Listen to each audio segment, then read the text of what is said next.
Hello and welcome again to TelecomTV. My name's Martyn Warwick and I am in an NFV focused partner conversation, collaborators conversation with three experts, and I'd like to begin by introducing on my left Lynn, Director of Market Development Network Platforms Group at Intel. Lynn, good to see you again and thanks for talking to us. Thank you for inviting us. It's a pleasure. Next on your left is Werner Schaefer, known to all at TelecomTV of old, who is the VP Sales and GTM Network Functions, Virtualizations, Communication Solutions Business at Hewlett Packard Enterprise. It's a mouthful that, Werner, but welcome anyway.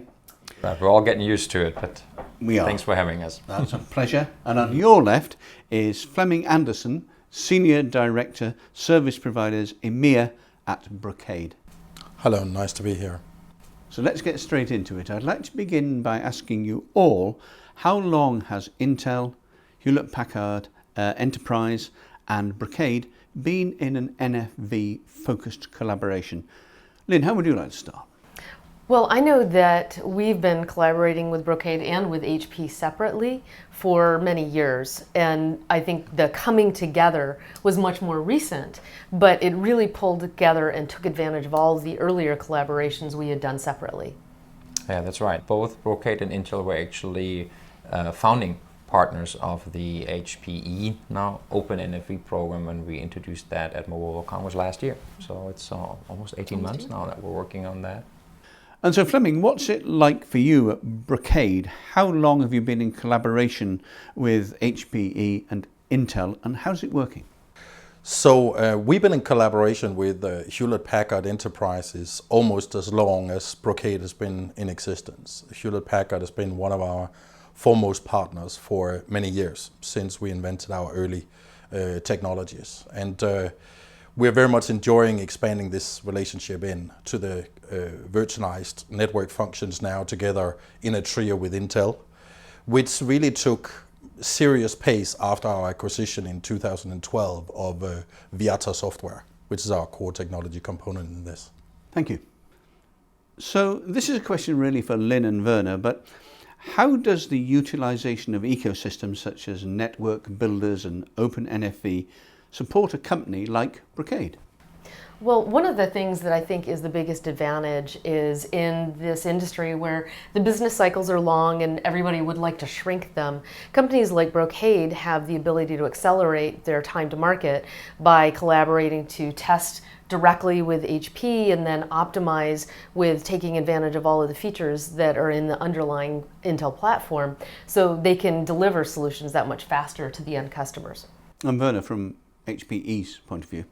I think the trust and the reliability that a communication service provider can get out of knowing that there is this testing going on and that partners like Brocade and Intel and Hewlett Packard Enterprise actually invest the time up front to bring a solution to them that is tested and proven and can then on their side also be brought to market very quickly. I think that's what we do for and with each other in these ecosystems, and they all interlock, share a lot of that infrastructure and the same partners in that, and it works pretty well.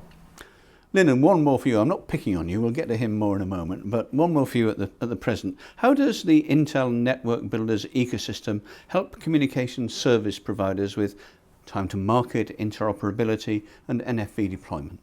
Well, we started out with the whole goal of the program being to accelerate time to market for commercial deployments.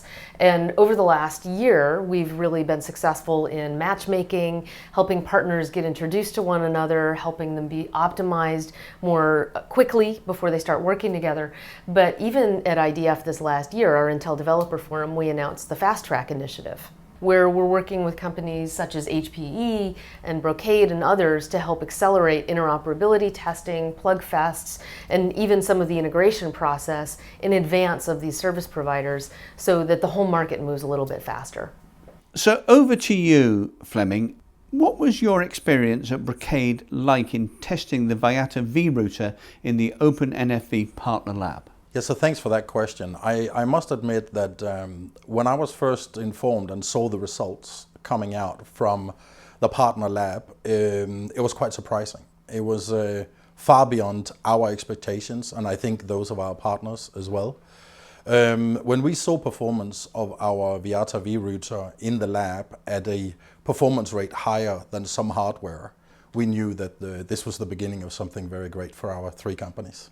So looking forward, Flemming, what are your next steps in Brocade in utilising the partnership, the collaboration you now have to provide communication service providers with pre-tested VNFs? Well, one of the advantages we have is that Hewlett Packard Enterprises, Intel and ourselves tends to be already present in a lot of common clients and common customers. So what we would like to do as Brocade is to take this pre-tested virtualized network function to the market together with these key partners of ours, and make sure that we are going out with a trio value proposition that is very clear to our target audience. And from my own personal perspective, of course, this is in the EMEA region specifically, where I'm glad to say through our long history, we have existing strong relationships, and I think that will help us in our joint go-to-market plans.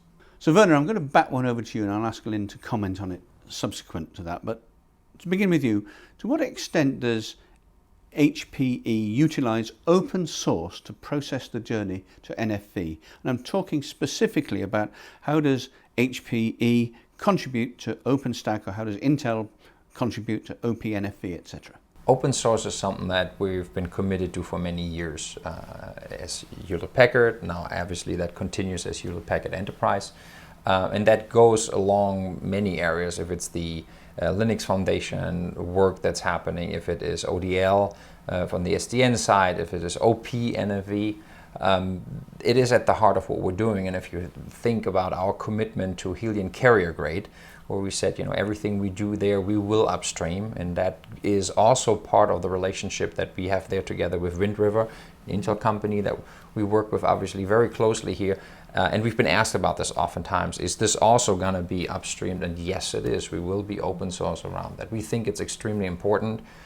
It will provide the CSPs with the freedom of choice that they perceive they will get out of that. But it's also not an easy thing to do. We got to be very clear. With open source comes other complications. We had interesting discussions at SDN World.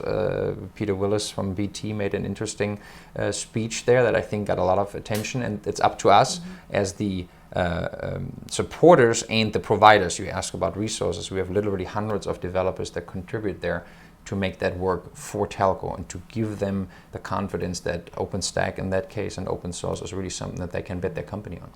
And Lynn, what do you add to that? Very much like HPE, Intel has been committed to open source for many, many years and have a lot of developers that are also working in these communities.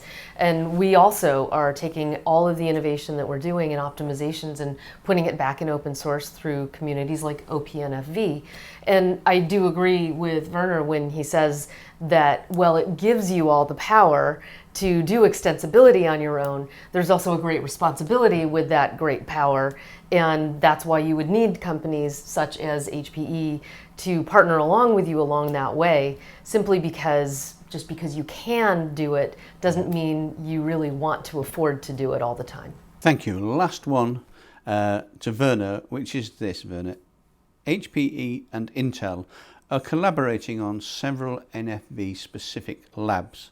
Can you tell us something about the value add for communication service providers in this instance? Absolutely. The collaboration that we have with Intel on the lab side spans a number of things, right? Obviously, it goes down to the early starting base pieces as a server, but now that we've actually joined on that NFV journey, we bring in the Open NFV labs the technology from Intel, from HPE, and we do the pre-testing, the pre-designing of the solutions together with the Open NFV partners and with our technology partners, and that brings to the carriers obviously the pre-tested solutions that they can be confident in deploying them in a short period of time. It goes all back to the acceleration of time to market and getting new services out there, or even fail fast if you want to.